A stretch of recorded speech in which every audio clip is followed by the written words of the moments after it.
తెలుగు నవలా శ్రోతలకు లక్ష్మి కథల ప్రపంచానికి స్వాగతం. ఎద్దనపూడి సులోచనారాయణ గారు రచించిన అమృతధార అనే నవలను వింటున్నాం కదండి. ఈరోజు ఈ వీడియోలో మనం ఎపిసోడ్ 12 వినేద్దామండి. రచించిన వారు ఎద్దనపూడి సులోచనారాయణ గారు, చదివి వినిపించేది పద్మిని. ఆలంబనలో తోటి కుర్రాళ్లతో పెరగడం వల్లనేమో వరుణ్ కొత్త అనేది లేకుండా ఇంట్లో అందరికీ త్వరలోనే మాలిమైపోయాడు. చిన్నతో కలిసి దాగుడు మూతలాడడం, వెంకటి వెంట చేరి ఆవుకి నేను గడ్డి వేస్తాను అనడం, పెరట్లో నిలబడి మేడ మీద పైభాగంలో ఉన్న అమూల్యని అమ్మా నేనెక్కడున్నానో చూడు అని అరవడం, దుర్గ వంట చేస్తుంటే ఏదో ఒక సామాను తన చేతికి అందకుండా తీసుకుపోయి ఇల్లంతా పరుగు పెట్టడం, ఇల్లంతా తనదే అయినట్టు అందరినీ వారు పలకరించకుండా తానే నవ్వుతూ పలకరించి కబుర్లు చెప్పడంతో ఇల్లు సందడిమయమైపోయింది. రుక్మిణమ్మ గారు ఆ రోజు సాయంత్రం మనోజ్ అమూల్య పెంపుడు కొడుకుని తీసుకుని వచ్చినప్పుడు వరుణ్ణి సరిగా చూడలేదు. కానీ రాను రాను వరుణ్ణి చూస్తున్న కొద్దీ ఆమె మనసులో ఆవేదన కలకలం బయలుదేరింది. మనో, ఈ కుర్రాడు అచ్చు మన శివాలా లేడు అంది. మనిషిని పోనిన మనుషులు ఎంతోమంది ఉంటారు బామ్మ అని సమాధానపరిచాడు. అమూల్య ఇంత చిన్న వయసులో ఇంకా కుర్రాన్ని పెంచుకోవలసిన అవసరం ఏం వచ్చిందట? నువ్వే అడుగు. ఇక రుక్మిణమ్మగారే కాదు, వెంకటికి దుర్గకి కూడా శివాని చూస్తున్నట్టే అనిపించిందన్నారు. కరుణాకరం గారైతే వరుణ్ణి చూసి నోట మాట రానట్టే అయిపోయారు. ఆ రోజు ఉదయం రుక్మిణమ్మగారు పూజ ముగించుకుని దేవుడికి హారతి ఇచ్చి లేచి వెనక్కు తిరిగేసరికి ఆవిడ వెనక ఎప్పుడొచ్చాడో వరుణ్ వచ్చి శ్రద్ధగా కళ్ళు మూసుకుని 2 చేతులు దండం పెట్టి నమస్కరిస్తూ కనిపించాడు. ముద్దుల మురిపాల మూటగడుతున్న వాడి ముఖం చూసేసరికి ఆవిడికి ఆనందం వేసింది, నవ్వు వచ్చింది. నానమ్మ ప్రసాదం పెట్టవు చెయ్యి చాస్తూ అన్నాడు. దేవుడు ముందు పటికి బెల్లం తీసి వాడి చేతిలో పెట్టింది.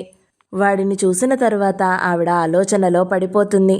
అమూల్యకి వరుణ్ అంటే ఎంత ప్రాణాలో ఆవిడికి చూస్తుంటే తెలుస్తూనే ఉంది.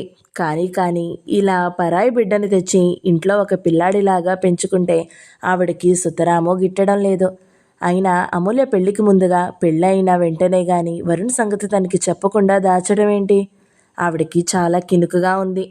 అమూల్య వరుణ్ ఎత్తుకుని గుండెలకి హత్తుకుంటుంటే ఆవిడకు మనసులో చిటపటమంటుంది. అమూల్య మనసులో సంతానానికి రావాల్సిన ఆధిక్యత ఈ దిక్కుమాలిన పిల్లాడు వచ్చి ఇంట్లో రాజభోగ్యాలు అనుభవిస్తుండడం ఆవిడకి సుతరాము మనశ్శాంతిగా ఉండడం లేదు. మనో, ఆ పిల్లాడిని మన ఇంట్లో ఉంచుకోవడం దేనికి? ఎక్కడైనా ఉంచొచ్చుగా. ఊరుకోబమ్మ, అమూల్య వింటే బాధపడుతుంది. ఈ పిల్లాడి గురించి నీకు ముందే చెప్పిందా? అయితే నువ్వే నన్ను దగా చేశావన్నమాట. నాకెందుకు చెప్పలేదు? నువ్వు ఈ పెళ్ళికి ఒప్పుకోవేమోనని భయం వేసింది బామ్మ. అయినా లోకం ఏమనుకుంటుంది? రకరకాల పుకార్లు బయలుదేరుతాయేమోనని భయంగా ఉంది. కొన్ని విషయాల్లో భయపడి మనం ఏం చేయలేం బామ్మ. ఆవిడ తల తిప్పింది. మను సమాధానాలు ఆవిడికి నచ్చలేదు. వీడికి ఇష్టమే, అందుకే అలా ఊరుకున్నాడు. మను కూడా వరుణ్ణి సమర్థించడంతో ఆవిడ ఏం చేయలేకపోతుంది. ఇది వరకు ఏదైనా సమస్య వస్తే మనోజ్ దగ్గర కూర్చుని తన బాధ చెప్పుకుని ఉపశమనం పొందేది. వరుణ్ విషయంలో ఆవిడ ఒంటరిదైపోయినట్లుంది. పైనుంచి శివ పోలికలు, శివ నవ్వు. పైనుంచి ఇంటికి వచ్చిన వాళ్ళు శివ కొడుక అంటున్నారు. ఇదెక్కడి తగులాడడం? ఆవిడ అమూల్యని 4 రోజుల పాటు తన దగ్గర అట్టు పెట్టుకోవాలని ఎంతో ఆనందంతో తీసుకుని వచ్చింది. ఈ వరుణ్ ఒకడు పానకంలో పుడకలాగా తయారయ్యి తన మనశ్శాంతిని హరిస్తున్నాడు.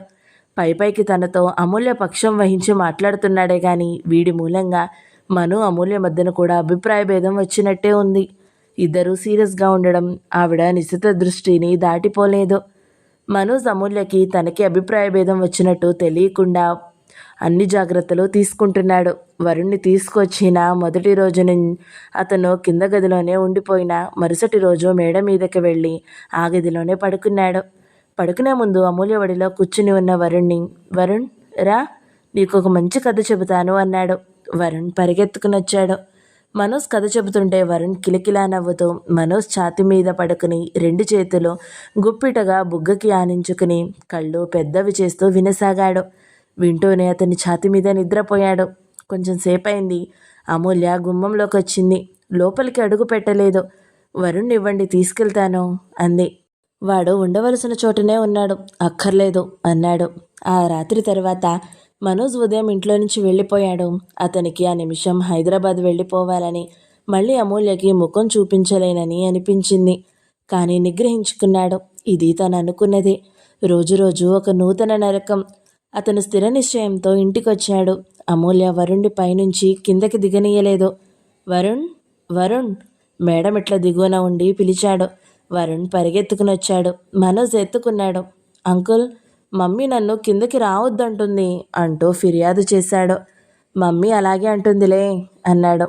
అంకుల్, మమ్మీ ఎందుకు ఏడుస్తుంది అడిగాడు. నువ్వు నవ్వించు అన్నాడు. అమూల్య భోజనానికి రాలేదు. అదేమిటి, ఒంట్లో బాగాలేదా రుక్మిణమ్మ గారు ఆదురుతగా అడిగింది. ఆమె లేచి వెళ్ళిపోతుంటే మనోజ్ తనే వెళ్ళాడు. అమూల్య మంచం మీద కూర్చునుంది. ఆ కూర్చోవడంలో ప్రాణం లేని బొమ్మలాగా నిస్తేజనంగా ఉంది. భోజనానికి రా అన్నాడు. అమూల్య ఉలికిపాటుగా గుమ్మం వైపు తిరిగి చూసింది. అమూల్య ముఖం చూడగానే అతనికి నోటమాట రానట్టయింది. అమూల్య చెంప మీద అతని చేతి వేళ్లు తగిలిన చోట కమిలి స్పష్టంగా కనిపిస్తుంది. అతని కళ్ళల్లోకి ఆత్మాన్యూనతా భావం వచ్చింది. అమూల్య అన్నానికి రానని ఎందుకందో అర్థమయ్యింది. అమూల్యని అనునయించాలని, జరిగిన సర్వం మర్చిపోయి ఆమెను దగ్గరికి తీసుకోవాలని ముందుకు వేగంగా పరుగుతీస్తున్న మనసుని నిగ్రహించుకున్నాడు. నేను రాక్షసంగా ప్రవర్తించిందే నీకు తెలుస్తుంది. నాకు నువ్వెంత కోపం ఎక్కించావో అర్థం చేసుకో అన్నాడు. అతను అంటుండగానే రుక్మిణమ్మగారు వెనకనే వచ్చింది. భోజనానికి రా అమూల్య, ఆకలి లేదు. అమూల్య చప్పున చెంపకి చెయ్యి ఆనించుకుంటున్నట్టుగా అడ్డం పెట్టుకుంది. ఆవిడ అమ్మా నాయనా అంటూ బ్రతిమలాడలేదు. కోపగించుకున్నట్టుగానే క్రిందకి వెళ్ళిపోయింది. మనోజ్ కిందకొచ్చేసే ముందన్నాడు. నువ్వు ఇష్టం ఉన్నా లేకపోయినా ఈ ఇంట్లో ఉండక తప్పదు. కనీసం కొన్నాళ్ళైనా వరుణ్ మా అందరి దగ్గర నీ బెంగ లేకుండా అలవాటు అయ్యేంతవరకైనా అని వెళ్ళిపోయాడు. ఆ తర్వాత అమూల్య మామూలుగానే ఉంది. బామ్మ ఎదురుగా, అందరి ఎదురుగా ఇద్దరూ మామూలుగానే భార్యాభర్తల్లాగానే ఉన్నారు. కానీ రాను రాను రుక్మిణమ్మ గారు వరుణ్ణి ఆ ఇంట్లో సహించడం ఇక సఖ్యం కాదు అనే ధోరణి బయటపడసాగింది. ఒకసారి ఆవిడ ఉయ్యాల్లో కూర్చుని వక్కలు కత్తిరించుకుంటుంది. వరుణ్ హఠాత్తుగా వచ్చి ఆ డబ్బా ఎత్తుకుపోయాడు. ఏయ్ ఇక్కడివ్వు కసురుతూ అరిచింది. దూరంగా నిలబడి వరుణ్ నెత్తి మీద డబ్బాని పెట్టుకుని డాన్స్ చేస్తూ నానమ్మ నన్నందుకు పరిగెత్తుతూ అన్నాడు. అల్లరి విధవ, చంపేస్తా ఆవిడ లేచింది. వరుణ్ వరండాలోకి పరిగెత్తాడు. ఇక పరిగెత్తలేక ఆయాసపడుతుంది బామ్మ. ఇంతలో వెంకటి అటొచ్చాడు. ఒరే వెంకటి, ఆ విధవని పట్టుకో అంది. వెంకటి పరిగెత్తి చివరికి పట్టుకున్నాడు. వరుణ్ కిలకిలా నవ్వుతో ఆ ఇల్లు మారుమోగిపోయింది. ఇలా తీసుకురావాడిని అంది. వెంకటి ఎత్తుకుని తీసుకొచ్చాడు. అప్పటికే ఆవిడ కేకలు, వరుణ్ నవ్వు విని అమూల్య పరిగెత్తుకునొచ్చింది. బామ్మగారికి డబ్బా ఇచ్చేయమ్మా అన్నాడు వెంకటి. ఈ లోపల ఆవిడ గుంజుకుంటున్నట్లుగా తీసుకుంది. ఆ తర్వాత ఈడ్చి చెంప మీద ఒక్కటేసింది. బిత్తరపోయిన వరుణ్ ఏడుపు లంకించుకున్నాడు. వెంకటి కూడా తెల్లబోయాడు. అమూల్యని చూసి వరుణ్ వెంకటి చేతుల్లో నుంచి జారి పరిగెత్తాడు. ఎన్నిసార్లు చెప్పాను కిందకి రావద్దని. అమూల్య కూడా వీపు మీద ఒక్కటి గట్టిగా వేసింది. వరుణ్ ఏడుపు ఇంకా ఎక్కువైంది. గబాలన వచ్చి వెంకటి ఎత్తుకున్నాడు. ఇంతలో మనోజ్ బయట నుంచి వచ్చాడు. వరుణ్ ఏడుస్తూ కనిపించాడు. అమూల్య చెప్పునరా అంటూ చేతులు చాచింది. నేను రాను పో చెయ్యి రోషంగా తోసేశాడు. మనోజ్ వస్తూనే ఏడుస్తున్న వరుణ్ణి దగ్గరికి తీసుకున్నాడు. ఎందుకమ్మా, ఏమైంది? వెంకటి ఎందుకు ఏడుస్తున్నాడు అన్నాడు. ఎందుకా, నేనే 2 వాయించాను అంది రుక్మిణమ్మగారు. అమ్మ కూడా నన్ను కొట్టింది అంకుల్ ఏడుస్తూ చెప్పాడు. నిజమేనా? ఏమైంది వెంకటి అసలు అడిగాడు. వెంకటి క్లుప్తంగా చెప్పాడు. మనోజ్ ఆగ్రహంగా శాసిస్తున్నట్లుగా అన్నాడు. ఈ ఇంట్లో ఎవరైనా వాడి ఒంటి మీద చేయి వేశారా? నేను ఊరుకోను, ఎవరైనా సరే. అమూల్య తలదించుకుంది. రుక్మిణమ్మగారు మాత్రం ఆవిడ అరికాలి మంట నెత్తికెక్కినట్లుగా ఆవేశంతో వాడు పిచ్చి పిచ్చి అల్లరి చేస్తుంటే ఊరుకోవడం నా వల్ల మాత్రం కాదు. నేను ముందే చెబుతున్నాను, ఎక్కడి నుంచో ముష్టి వెదవిని తీసుకునొచ్చి ఇంట్లో ఇంత అధికారమా? పైనుంచి దరిద్ర వెదవికి నేను భయపడాలా? బామా మనోజ్ అరుపుకి ఇల్లు దద్దరిల్లింది. వరుణ్ ఎత్తుకుని దగ్గరకొచ్చాడు. వేలు పెట్టి చూపిస్తూ, వరుణ్ ముష్టివాడైతే నేను అదే అవుతాను, నువ్వు అదే అవుతావు. వరుణ్ ఎవడో కాదు, అమూల్య కొడుకు, శివ కొడుకు. అమూల్యకి శివాకి పుట్టిన కొడుకు. ఈ ఇంట్లో నీకు నాకు ఎంత అధికారం ఉందో వాడికి అంతుంది. ఈ ఆస్తిలో సగ భాగానికి వాడు వారసుడు. వాడిని పంపమంటే ఈ ఇంటిని 2 ముక్కలు చేయాలి. ఆవిడ నిలువున నీరు కారిపోయినట్టుగా చూసింది. క్షణం క్రితం ఆవిడ ముఖంలో కనిపించిన ఆహాన్ని మనోజ్ మాటలు నిలువున చీల్చేసినట్టుగా అయినాయి. ఏమిట్రా, ఏమిటి నువ్వనేది అంది. అవును బామ్మ, నీకు చెప్పకుండా దాచే స్థితి లేదు. వీడు శివ కొడుకు. అమూల్య వీడికి తల్లి. నీకు ఇష్టం ఉన్నా లేకపోయినా వీడు ఇంట్లో పెరిగి తీరుతాడు. ఆవిడ కొరడా దెబ్బలు తిన్న మనిషిలాగా అయింది. ఒకసారి మనోజ్ మెడ చుట్టూ చేయి వేసి అతని చేతుల్లో ఉన్న వరుణ్ణి ఆశాంతం శ్రద్ధగా చూసింది. తర్వాత తల తిప్పి అమూల్య వైపు చూసింది. ఆవిడ కళ్ళల్లో మూర్తీభవించిన అసహ్యం. ఆ నిమిషంలో ఆవిడ చూపులకే శక్తి గనక ఉంటే అమూల్య భగ్గున మండిపోయి గుప్పెడు బూడిదగా మారిపోయేది. ఆవిడ మనోజ్ వైపు తిరిగింది. మనో, ఒక్క మాట చెప్పు. వీడి సంగతి నీకు ముందే తెలుసా? మనోజ్ జవాబు చెప్పలేదు. ఆవిడ హఠాత్తుగా మనోజ్ చొక్కా పట్టుకుంది. ఎంత ధైర్యం రా నీకు? అమూల్య ఎవరో తెలిసి కూడా నా చేతులతోనే నేనంత వైభవంగా పెళ్లి చేస్తుంటే చూస్తూ ఊరుకుంటావా? నన్ను దేవుడు కాదురా, నువ్వు మోసం చేసింది. ఆవిడికి పెద్ద పెట్టున ఏడుపు వచ్చేసింది. గబాల్లా మనోజ్ని వదిలేసి గదిలోకి వెళ్ళిపోయి తలుపులు ధడారణ మూసుకుంది. నువ్వు కాదు బామ్మ, మోసపోయింది నేను. అతనికి లోపల దుఃఖం వచ్చేస్తుంది. అమూల్య ఆవిడ వెంట వెళ్ళిపోతుంటే మనోజ్ ఆగు అన్నాడు. అమూల్య ఆగిపోయింది. చేసింది చాలు, ఇక ఆవిడని మాట్లాడించుకో అన్నాడు. ఇంతలో కరుణాకరం గారు అమ్మగారు అంటూ వచ్చాడు. ఆయన వెంట ఇద్దరు పెద్దలున్నారు. అమూల్య దుఃఖాన్ని ఆవేశాన్ని గుటక మింగి పైకి వెళ్ళిపోయింది. రండి అన్నాడు మనోజ్. మనోజ్ మనసు చాలా ఆందోళనమయంగా ఉంది. కాలేజీ సంగతులు సుధాకరం గారితో వచ్చిన వారితో మాట్లాడుతూనే ఉన్నాడు. కానీ అతని దృష్టి చెవులు రెక్కించినట్టు బామ్మ గది తలుపుల శబ్దం మీదనే ఉంది. అమ్మగారెక్కడా? మా అబ్బాయికి పెళ్లి సంబంధం కుదిరింది. అమ్మగారు ఆ సంబంధం మంచిదంటూ మాకు పంపారు అన్నాడు గోవిందరావు. గదిలో ఉంది, పిలవండి అన్నాడు మనోజ్. కరుణాకరం గారు వెళ్ళి తలుపు తట్టారు. అమ్మగారు, గోవిందరావు గారు వచ్చారండి. వాళ్ళ అబ్బాయి పెళ్లి నిశ్చయమైందట. ఈ శుభవార్త మొట్టమొదట మీకే చెప్పాలట. మనోజ్ ఒడిలో కూర్చుని ఉన్న వరుణ్కి తన గడియారం ఇచ్చి ఆడుతుంటే చూస్తున్నాడు. 5 నిమిషాలయ్యింది. మనోజ్కి సస్పెన్స్ భరించలేక ఇంకో 5 నిమిషాలైతే తల బద్దలైపోతుందేమోననిపిస్తుంది. గది తలుపు తెరుచుకున్న ధ్వని. గోవిందరావు గారు వచ్చారండి. కూర్చోమనండి, వస్తున్నాను. మనోజ్ గట్టిగా గాలి పీల్చుకున్నాడు. అతనికి స్తంభించిపోయిన ఊపిరి ఇప్పుడు అందుతున్నట్లుగా అయ్యింది. 2 నిమిషాల తర్వాత ఆవిడొచ్చింది. అది భామ స్థైర్యం. ఇంట్లో ఎంత కల్లోలం జరగని, బయట వాళ్ల ముందు రవ్వంత కూడా తెలియనిదో.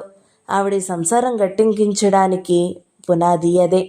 వచ్చిన వాళ్ళు వెళ్ళిపోయారు. ఆవిడ వెంటనే లోనికెళ్ళి తలుపులు మళ్ళీ మూసుకుంది. ఆ రోజంతా ఆవిడ పచ్చి మంచినీళ్లు కూడా ముట్టలేదు. ఎవరితోనో మాట్లాడలేదు. రాత్రయ్యింది. మనోజ్ ఉయ్యాల్లో కూర్చుని కరుణాకరం ఇచ్చిన కాగితాలు చూస్తున్నాడు. వరుణ్ ఉయ్యాల బల్లని కుదుపుతో మనోజ్ని ఊపివేస్తూ కిలకిలా నవ్వుతున్నాడు. మనోజ్ చేయి చాచి వాడి తల మీద జుట్టు చెరిపి తను నవ్వాడు. ఉదయం అమూల్య కొట్టిందని తల్లి దగ్గరికి వెళ్ళలేదు. మమ్మీ జట్టు నేను కట్ అన్నాడు వేళ్లు చూపిస్తూ. చా, అలా అనకూడదు నిర్ణయించాడు. మరి నన్ను ఎందుకు కొట్టాలి? నువ్వు అల్లరి చేసావు కాబట్టి. నానమ్మకు నేనంటే ఎందుకు కోపం? పాపం, ఆవిడకి తలనొప్పి వచ్చింది. అసలే తలనొప్పి కదా. నువ్వు అల్లరి చేస్తే ఇంకా కోపం వచ్చింది. వరుణ్ అలాగా అన్నట్టు అర్థమైనట్టు చూశాడు. అల్లరి చేయనులే అన్నాడు. ఇంతలో రుక్మిణమ్మ గారు అక్కడికి వచ్చింది. ఆవిడ తల దువ్వుకుంది. ఇస్త్రీ జరి చీర కట్టుకుంది. దర్బారుకు వచ్చిన మహారాణిలాగా టీవీగా నడిచి వచ్చి మనోజ్ ఉయ్యాలకి ఎదురుగా ఉన్న సోఫాలో కూర్చుంది. దుర్గా, దుర్గా పిలిచింది. ఆ స్వరం అధికారపూర్వకంగా ఫర్మానా జారీ చేయబోయే మనిషిలాగా ఉంది. వస్తున్నానమ్మా, దుర్గా లోపల నుంచి పలికింది. వరుణ్ ఆవిడకి ఎదురుగా వచ్చి నిలబడ్డాడు. నానమ్మ, నేనింకా ఎప్పుడూ అల్లరి చేయన్నానమ్మా అంటూ 2 చెవులు పట్టుకుని గబగబా 2 గుంజీలు తీసి నిలబడి సారీ నానమ్మ అన్నాడు. ఆవిడ వాడివైపు కూడా చూడలేదు. దుర్గా ఇంతలో వచ్చింది. అమూల్యని నేను రమ్మన్నానని పిలుచుకురా ఆజ్ఞాపించింది. ఆ స్వరం ముద్దాయిని హాజరుపరచండి అనే జడ్జిలా ఉంది. 10 నిమిషాల తర్వాత అమూల్య వచ్చింది. మనోజ్ తనకేం పట్టినట్టుగా కాగితాలు చూస్తున్నాడు. రుక్మిణమ్మ గారి గొంతు విని హడిలిపోయిన వరుణ్ వచ్చి మనోజ్ కాళ్ల మీద కాళ్ళు వేసి ఎక్కి ఉయ్యాల్లో మను పక్కనే కూర్చుని అతని నడుం చుట్టూ చేతులు బిగించి చూస్తున్నాడు. అమూల్య వచ్చి నిలబడింది. ఆవిడ కూర్చోమనలేదు. వెంటనే నిర్మోహమాటమైన స్వరంతో అంది. అమూల్య, నువ్వు నీ కొడుకుని తీసుకుని తక్షణం మా ఇంట్లో నుంచి వెళ్ళిపో. మనోజ్ తలెత్తేదో అనబోయాడు. ఆవిడ చేయి విదిలించి, నువ్వాగు మను. నీకిష్టం లేకపోయినా నీ మెడలు వంచి నా చేతులతో నేను ఈ పెళ్లి చేశాను. నేనే మోసపోయాను. మోసంతో జరిగిన పెళ్లికి మనం కట్టుబడాల్సిన అవసరం లేదు. నేను చేసిన ఈ పెళ్ళి నేనే విడగొట్టేస్తాను. కానీ బామ్మ, వరుణ్ మన శివ కొడుకు. మన అని నన్ను కలపకురా. వాడు బ్రతికి ఉన్నప్పుడే కాదు, చచ్చిపోయిన తర్వాత కూడా నా మీద పగ తీర్చుకుంటున్నాడు. ఇది ఎన్ని జన్మల విరోధమో. కానీ తెలియకుండా ఒక పొరపాటు జరిగిపోయింది. దానిలో కూర్చుని కురిసించిపోయే కంటే అందులో నుంచి బయటపడడం ఎలాగా అని ఆలోచించాలి. బామ్మ, తనకు నచ్చిన బామ్మ. ఆవిడ ఎప్పుడో సమస్యలు వస్తే చేతులు ముడుచుకుని కూర్చోగా తను చూడలేదు. ఇప్పుడు అంతే. సమస్య ఎక్కువైన కొద్దీ ఆవిడ బుద్ధి సానబెట్టినట్టు మరింత పదును తేలుతుంది. ఆవిడ చూపుల్లో అమూల్య అంటే బద్ధవైరిలాంటి భావం. తనని మోసం చేసిన వారిని గుర్తెరిగిన తీక్షణమైన అసహ్యం. అమూల్య మాట్లాడలేదు. వెనక్కి తిరిగి వెళ్ళిపోయింది. నీ కొడుకుని ఇక్కడి నుంచి తీసుకెళ్ళు, గదమాయింపుతో చెప్పింది ఆవిడ. వరుణ్ దా, అమూల్య పిలిచింది. నేను రాను, పో అవతలికి, రుక్మిణమ్మగారు కసిరింది. నేను పోను, నువ్వే పో, మా అంకుల్ అంటూ వరుణ్ మనోజ్ మెడ చుట్టూ చేతులు బంధించి మెడ దగ్గర తలదాచుకున్నాడు. మనోజ్ ఆ క్షణంలో ఏమన్నా ఒక పెద్ద బడబాగ్ని బయటపడుతుంది అన్నట్టుగా వరుణ్ చేతి మీద చేత్తో నిమిరాడు. నిద్రపోయే టైం అయింది, గుడ్ బాయ్, వెళ్ళమ్మా. ఓహో, నేను వెళ్ళను, నువ్వురా. మనోజ్ కాగితాలు పక్కన పెట్టి వరుణ్ ఎత్తుకుని పైకి తీసుకుని వెళ్ళాడు. అమూల్య ఆవిడకి ఏదో చెప్పబోయింది. ఆవిడ చూపుల్లో ఒక పురుగుని చూసిన ఏవగింపు. చాలించు, నీ నమ్రత, నీ ఆత్మీయత నిజం అనుకుని మురిసిపోయాను. అవి అబద్ధాలని నాకు తెలియలేదు. పర్వాలేదు, ఇప్పటికైనా మా కళ్ళు తెరిపినబడ్డాయి. ఒకరికి కొడుకుని కని ఇంకొకరికి భార్యవయ్యావు. ఎంత ధైర్యం! ఆవిడ మనసులో మాట అనేసి వెళ్ళిపోయింది. అమూల్య అక్కడే నిలబడిపోయింది. చాలాసేపు అయిన తర్వాత మెట్లెక్కి పైకి వస్తుంటే మెట్లు దిగుతూ మనో ఎదురయ్యాడు. ఒకరికొకరు దారి ఇస్తున్నట్లుగా పక్కకు తొలగి నిలబడ్డారు. నీవి వరుణ్వి బట్టలు సర్దుకుని రెడీగా ఉండు, ఉదయం 6 గంటల ట్రైన్కి వెళ్ళిపోదు గాని అనేసి వెళ్ళిపోయాడు. అమూల్య పైకొచ్చింది. గాజు కళ్ళతో శూన్యంలోకి చూస్తున్నట్లుగా కూర్చుంది. శివ, చూసావా నేనెంత సంతోషంగా ఉన్నానో చూస్తున్నావా? అమూల్య కళ్ళలో నుంచి నీళ్లు జలజల రానినాయి. మర్నాడు ప్రొద్దుటే అమూల్య, వరుణ్ ప్రయాణానికి రెడీ అయ్యారు. వాళ్లతో పాటు దుర్గా, వెంకటి కూడా బయలుదేరారు. రాత్రి మనోజ్ వెంకటిని పిలిచి, నువ్వు దుర్గా కొన్నాళ్ళు హైదరాబాద్లో ఉండాలి అని చెప్పాడు. ఇక్కడ బామ్మగారు? వెంకటి సందేహంగా చూశాడు. వెంకటికి విషయం ఏమిటో పూర్తిగా అర్థం కాకపోయినా వరుణ్ శివ కొడుకని, అతన్ని మనోజ్ ఇంటికి తీసుకురావడంతో ఇంట్లో స్పర్ధలొచ్చాయని మాత్రం అర్థమైంది. బామ్మని చూడడానికి నేను, పూజారి గారి మరదలు, పిల్లలు ఇక్కడే ఉంటాము, మేం చూస్తాము. నువ్వు హైదరాబాద్ వెళ్ళిన తర్వాత అమ్మాయి గారు ఎక్కడికి వెళ్ళినా వెంటెళ్ళాలి. ఆమె క్షేమంగా ఉండేట్టు చూసే బాధ్యత నీది. దుర్గా వరుణ్ణి చూడాలి. వెంకటి తల ఊపాడు. భార్యకి చెప్పాడు. అప్పటికే దుర్గా ఆనందంగా దేవుడికి దండం పెట్టుకుంటుంది. దేవుడా, నీకు 1000 దండాలయ్యా, నా మొర ఆలకించావు అంటుంటే వెంకటి వచ్చి అబ్బాయి గారు దుర్గకి పురమాయించిన పని చెప్పాడు. అయ్యో, ఎందుకు చూడను, నా పానం కంటే ఎక్కువగా చూసుకుంటాను అంది. మనోజ్ మనసు చాలా దైద్విభావంగా ఉంది. తను ఏకకాలంలో ఒకేసారి 2 చోట్ల ఉండలేడు. హైదరాబాద్లో డెక్కన్ సిరామిక్ ఫ్యాక్టరీకి పూర్తి చేయాల్సిన ఆర్డర్స్ ముమ్మరంగా ఉన్నాయి. నిజం చెప్పాలంటే ఒక్కరోజు వృధా అయితే కొన్ని వేల రూపాయలు వృధా అయిన పరిస్థితి. బామ్మ అమూల్య ఒకచోట ఉండే పరిస్థితి లేదు.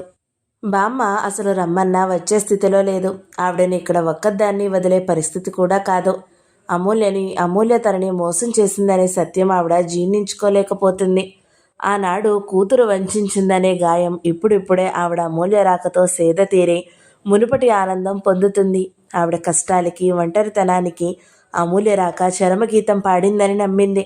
ఆ నమ్మకం వమ్మైపోగా తను తెలివిలేని ఒక అఘాతంలోకి వచ్చి పడ్డానని తెలుసుకోగానే ఆవిడ మనసు అకలావికలంగా మారిపోయింది. బామ్మని మానసికంగా సేద తీర్చడం అనేది అతని ప్రప్రథమ కర్తవ్యం కావాలి. ఉదయం అమూల్య బయలుదేరుతుంటే అతను శాసిస్తున్నట్లుగా అన్నాడు. నేను 4-5 రోజుల వరకు హైదరాబాద్ రాలేను. నువ్వు చెప్పకుండా వెళ్ళిపోవడం లాంటి పిచ్చి పనులు చేసి నా సహనం అంతు చూడొద్దు. ఇప్పుడు నీ వల్ల మాకు కలిగిన వేదన చాలు. నీకిష్టం ఉన్నా లేకపోయినా వరుణ్ నిన్ను అడగకుండా, నీకోసం బెంగపడకుండా నా దగ్గర అలవాటు అయ్యే వరకు మాతో కలిసి నా ఇంట్లో ఉండాల్సిందే. నేను నీతో గుట్టు చప్పుడు కాకుండా విడిపోయే మార్గం చూసుకునే వరకు నువ్వు నా భార్యగా ఫ్యాక్టరీ వ్యవహారాలు చూడక తప్పదు. నువ్వు వెళ్ళిపోతే నిన్ను ఎక్కడున్నా పట్టుకుని శివ విల్లు ద్వారా నీకు రావాల్సిన ఆస్తిని పంచి నేను నా కుటుంబం అందరి నోళ్లల్లో పడి నవ్వుల పాలయ్యి విడిపోవలసి వస్తుంది. ఈ పుణ్యం నువ్వు కట్టుకుంటావా, లేక నేను కోరినట్టు గుట్టు చప్పుడు కాకుండా నాతో బంధం తెంచుకుంటావా? ఈ రెండిట్లో నువ్వు ఏది చేసినా నేను లక్ష్య పెట్టను.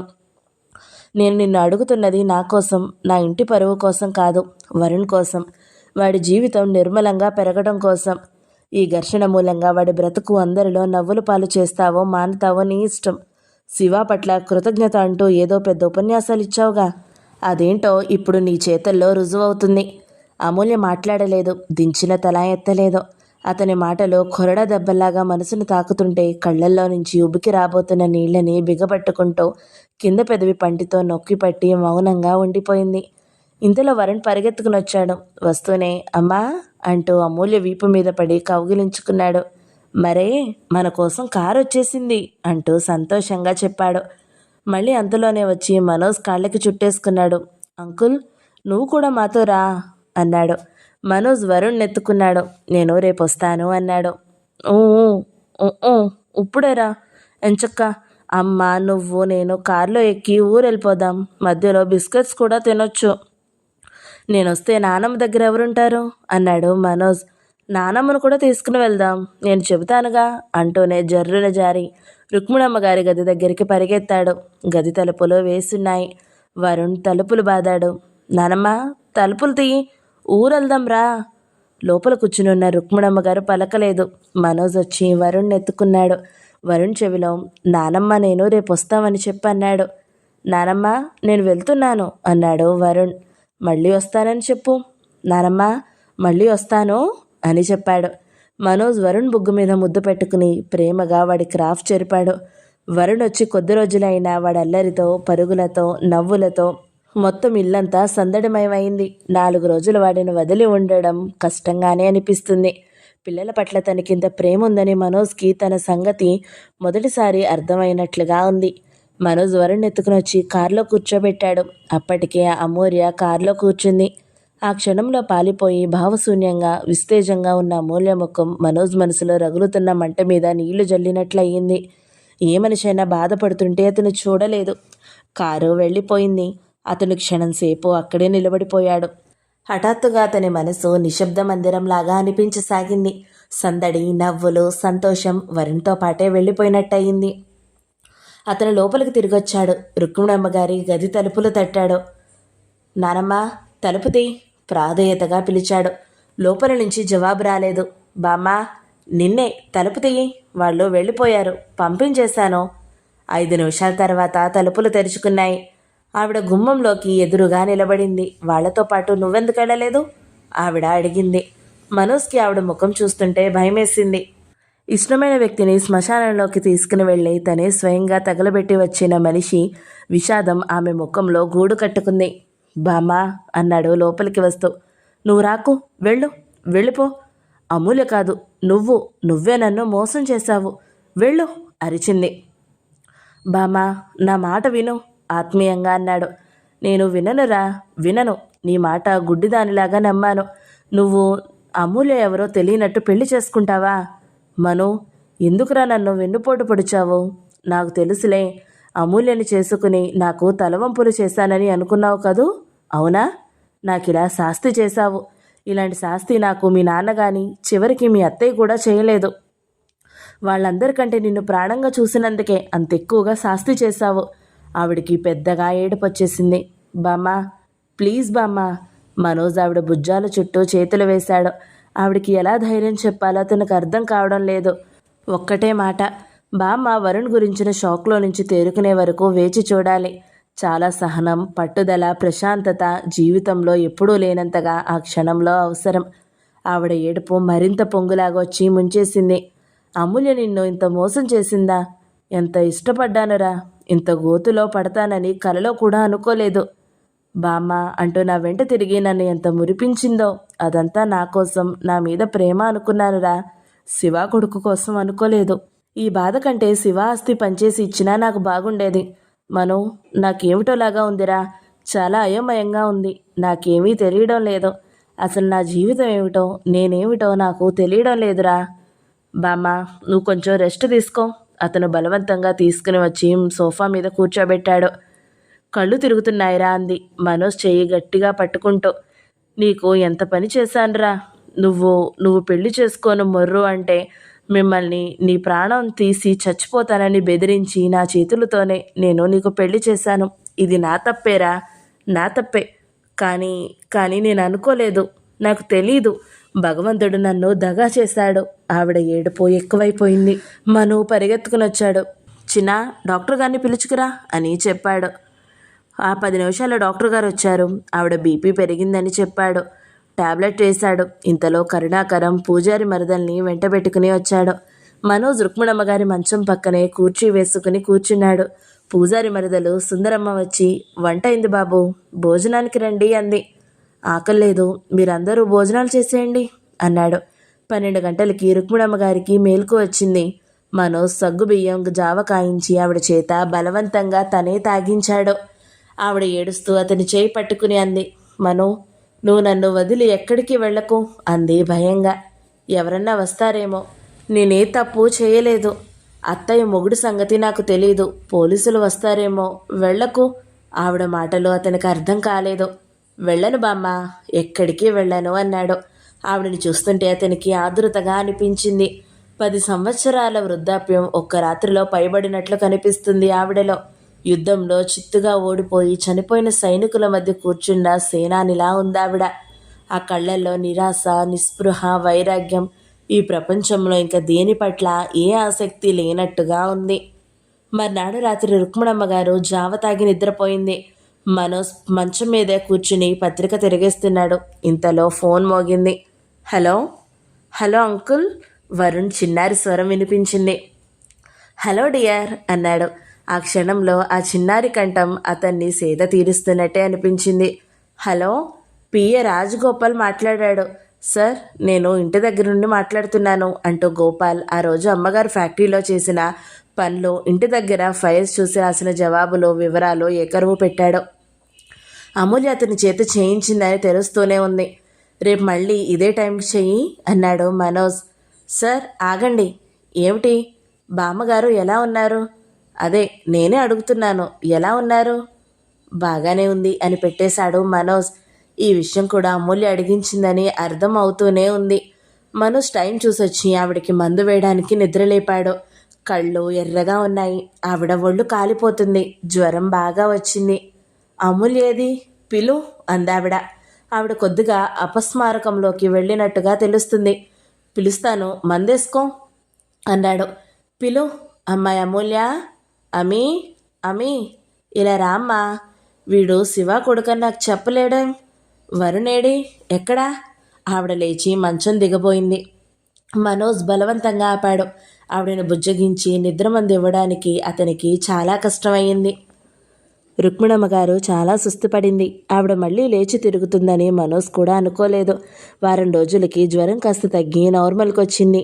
ఆవిడ పట్టుదలతో బ్రతికి తీరాలి అని మృత్యువుతో పోరాడినట్లుగా ఉంది. సోమవారం డైరెక్టర్స్ మీటింగ్ ఉంది. మనోజ్ తప్పనిసరిగా వెళ్ళాలి. బామ్మా, నేను ఎల్లుండి వచ్చేస్తాను అన్నాడు మనోజ్. వెళ్ళిరా మనో, ఎల్లుండి కాకపోతే ఇంకో 2 రోజులు ఆగిరా. ఏం పర్వాలేదు, నేను చచ్చిపోను. నీకు ఇంకో అమ్మాయిని భార్యగా తెచ్చే వరకు నేను యమధర్మరాజు వచ్చినా వెళ్ళను అంది. మనోజ్ ముఖం తిప్పుకున్నాడు. బామ్మ కాస్త కోలుకున్న క్షణం నుంచి ఇదొక్కటే మాట. నా చేతులతో నేను ఈ పెళ్లి చేసి నీ జీవితం నాశనం చేశాను అని ఒక్కటే గొడవ. బామ్మ, నువ్వు చేసిందేముంది? నేను అమూల్య ఎవరో తెలిసే చేసుకున్నాను. ఇది నా స్వయంకృతాపరాధం అన్నాడు మనోజ్. నీకు అమూల్యకి కొడుకున్నట్టు తెలుసా? మనోజ్ మాట్లాడలేదు. అమూల్య మూర్ఖురాలు. తనకు మనసు విప్పి చెప్పేసి ఉంటే తను బామ్మని ఒప్పించి వరుణ్ణి అంగీకరించేట్టు చేసి పెళ్లి చేసుకునేవాడు. అమూల్య భయపడిందా? లేక ఈ రకంగా ఇంట్లో స్థానం సంపాదించి తర్వాత కొడుకుని తెచ్చుకోవచ్చు అనుకుందా? ఏదైనా జరగనానిదే జరిగింది. అందరూ ఎంతో ఆనందంగా ఉండాల్సిన కాలం విషపు గాలులతో వడిలి వెళ్ళిపోయింది. దీనికంతటికీ అమూల్య కారణం. రుక్మిణమ్మగారు అంటుంది, నాకు తెలుసురా, నీకు ముందే తెలియదు. తెలిసే ఉంటే చెప్పే చేసుకునేవాడివేమో. అమూల్య నన్నే కాదు నిన్ను కూడా మోసం చేసింది అంది. మనోజ్ ఆవిడని తనతో బయలుదేరమని అర్థించాడు.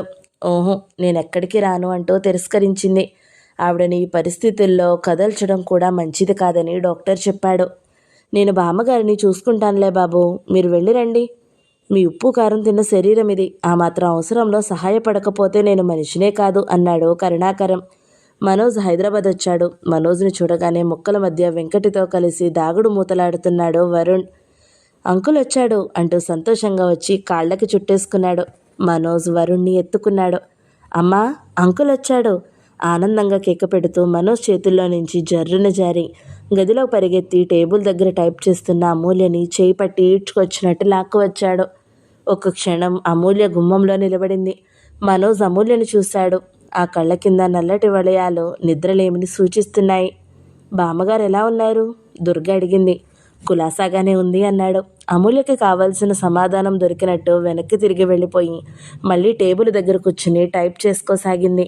మనోజ్ పిఏ గోపాల్కు ఫోన్ చేశాడు. అతను వచ్చాడు. వస్తూ వెంట కంపెనీ ఫైల్స్ కూడా తెచ్చాడు. మనోజ్ ఫైల్ చూశాడు. తను ఇక్కడ ఉన్నప్పుడు పనులు ఎంత చురుగ్గా శ్రద్ధగా జరుగుతాయో అలాగే జరిగినాయి. ఫైల్ రిపోర్ట్స్ అన్నీ అప్ టు డేట్గా ఉన్నాయి. అకౌంట్స్ పర్ఫెక్ట్గా ఉన్నాయి.